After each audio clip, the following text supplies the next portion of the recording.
Julien Stéphan, bonjour. Bonjour. Merci de nous accorder ce moment-là à la Méno, juste avant de retrouver le public ce week-end. On va d'abord repartir un petit peu dans le passé. Avant d'être entraîneur, Julien Stéphan a été joueur, à son niveau, on va dire ça comme ça. Mais Julien Stéphan, joueur, il était comment? C'était quoi comme joueur? Il était déjà passionné par le foot, par le jeu. J'étais milieu de terrain. Bon footballeur, une bonne technique, mais il me manquait certaines qualités athlétiques pour réussir au haut niveau. Mais j'aimais déjà bien réfléchir au jeu.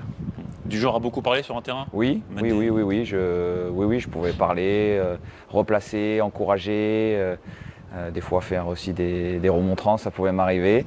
Mais j'aimais bien participer à la vie du groupe. Bon. Vous avez passé les diplômes assez tôt, finalement, vers 25-26 ans à peu près, c'est les premiers diplômes, je les ai passés à la fin de ma formation au PSG à 19 ans. Et puis après, j'ai enchaîné 21 ans, 25 ans en effet. Et puis à 30 ans, j'ai passé le certificat de formateur. Voilà. Qu'est-ce qui vous fait vibrer dans cette fonction d'entraîneur? Beaucoup de choses. D'abord l'aspect humain, le partage avec les joueurs, ça c'est clair. La pédagogie aussi, le fait de transmettre finalement quelque part une espèce de savoir qu'on peut avoir, ou en tout cas qu'on cherche à développer au fur et à mesure des ans. Et puis l'adrénaline de la compétition également, ça je ne vais pas le nier, qui s'est développé au fur et à mesure du temps.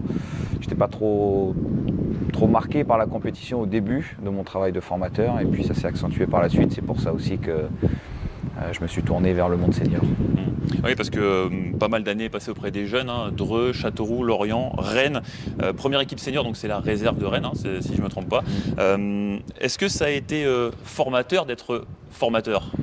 Oui, bien sûr. J'ai appris quelque part un métier, parce que le métier d'entraîneur pro, c'est encore un métier différent. Mais j'ai appris le métier de formateur, j'ai appris les problématiques de terrain, les problématiques de gestion de groupe, problématiques de gestion humaine dans ce premier métier-là, dans cette première vie. Et puis j'en ai une deuxième maintenant depuis 3 ans. C'est encore complètement différent. Mais si je n'étais pas passé par cette étape-là de la formation, je pense qu'il m'aurait manqué quelque chose. Est-ce que vous êtes du genre d'entraîneur à garder toute une saison un peu son idée, rester un petit peu, ou est-ce que on peut changer complètement finalement en cours de saison? Est-ce que c'est des choses qui sont possibles? Non, ça m'est déjà arrivé de changer en cours de saison.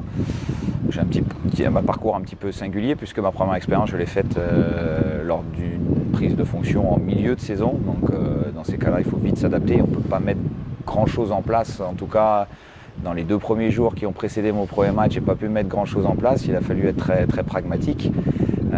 Et puis après, au fur et à mesure du temps, oui, ça nous permet d'avoir davantage de possibilités de mettre en place ce qu'on veut, mais il faut aussi être très réactif et très adaptatif, parce qu'en fonction des états de forme, en fonction des adversaires, en fonction aussi de l'évolution de son effectif au cours d'une saison, il faut être capable de changer. Quand on parle de football, de tactique, quel est le mot-clé? Je dirais, dans le foot moderne, c'est l'adaptation. Les systèmes changent, sont mouvants, ça ne veut d'ailleurs plus dire grand-chose, les systèmes, notamment quand on a le ballon. C'est plutôt des positions qu'on cherche à utiliser, c'est des espaces qu'on cherche à attaquer, c'est des comportements qu'on cherche à avoir quand on l'a récupéré ou quand on a perdu le ballon. Voilà, donc c'est l'adaptation par rapport à toutes ces phases de jeu-là et toutes les situations qui peuvent en découler. Oui, parce qu'on l'a vu par exemple avec Monaco qui change offensivement, défensivement, le placement est plus le même. Ça, Monaco, ils défendent à 4, ils sortent le ballon à 3. Enfin, quand ils sont dans leurs 30 premiers mètres, ils sont à 4 et puis après ils passent à 3 avec des jeux de position qui diffèrent. On peut faire plein de choses en fait dans le jeu de position et c'est ça qui est très riche dans le foot.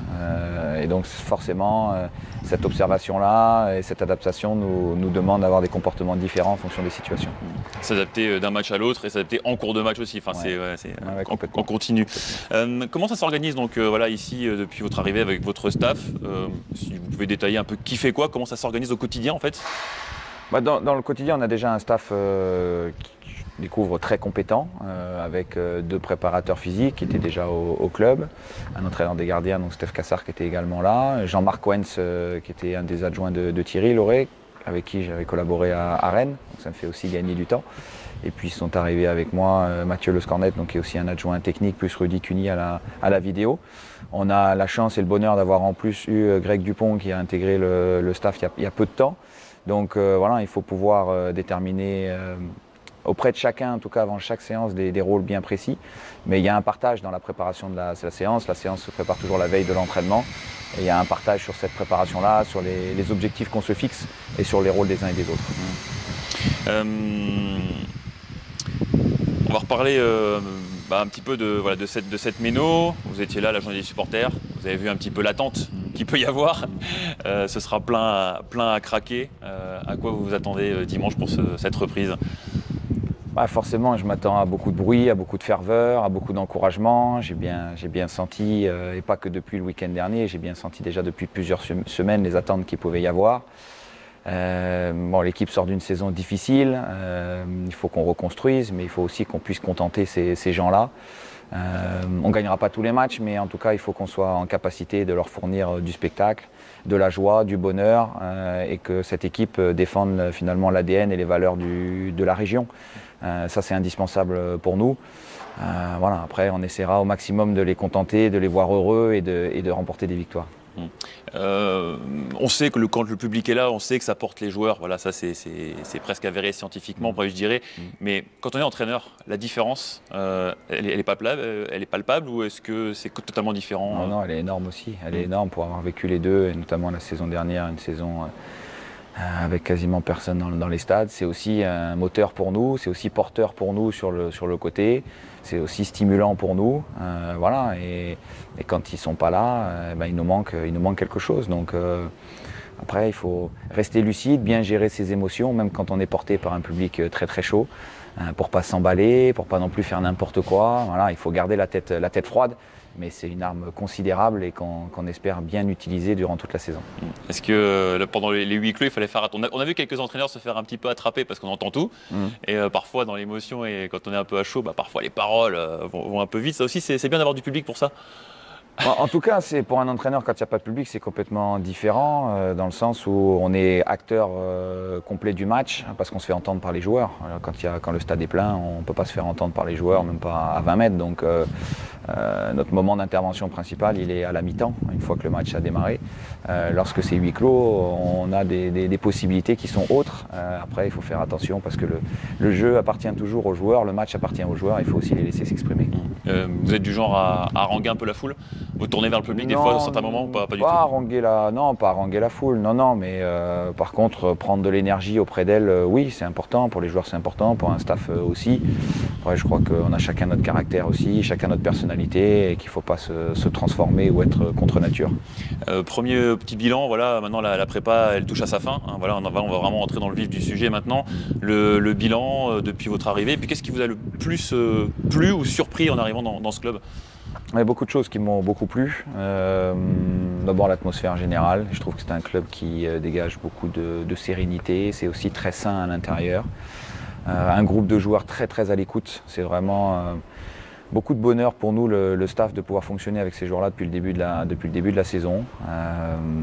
Et puis l'attente aussi. Ce qui m'a marqué aussi, c'est l'attente des gens, la bienveillance d'abord dans l'accueil. Mais aussi, on perçoit une attente qui est forte et qui est importante. Donc on a des responsabilités par rapport à ça. Club très identitaire, on pourrait dire. Est-ce que par rapport à Rennes, il y a des parallèles aussi? Parce que c'est vrai que Bretagne, Alsace, souvent... Oui, tout à fait, beaucoup de parallèles. Le sentiment d'appartenance à la terre, à la région, à l'endroit où on est, ça c'est clair. J'y vois aussi de l'humilité, mais de l'ambition, une ambition qui est raisonnée en fonction des moyens qui sont mis à disposition. C'est vrai qu'il y a un certain nombre de similitudes. Oui, au niveau de l'Alsace, vous avez pu découvrir déjà quelques produits locaux. Moi, j'ai découvert que la gastronomie était assez riche. Et il faut faire, au niveau calorique, bien sûr, il faut faire attention. J'ai pas eu le temps encore de beaucoup découvrir la région, parce qu'on a beaucoup travaillé pendant cette période de préparation. Mais lorsque j'aurai une journée off, et ça arrivera peut-être dans les semaines qui arriveront, je prendrai le temps d'aller découvrir cette belle région. Et on m'a dit qu'il y avait énormément de choses à découvrir. Niveau gastronomie, votre petit péché mignon, c'est quoi? J'essaye vraiment de faire très très attention. C'est pas simple. Je n'ai pas découvert encore toutes les spécificités locales, mais c'est vrai que la tarte flambée, c'est quand même pas mal. C'est pas mal. Dernière chose, la dernière bonne bouteille qui a sauté chez les Stéphans, c'était à quelle occasion?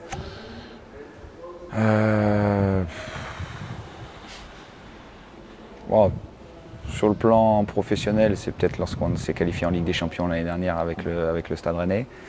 Après, sur le plan plus personnel, on a d'autres moments où on a pu le faire, notamment à Noël, lorsqu'on se retrouve tous en famille. Voilà. L'artiste du moment, pas facile ça comme question, David Guetta. Voilà. Très bien. Eh ben, merci beaucoup, Julien.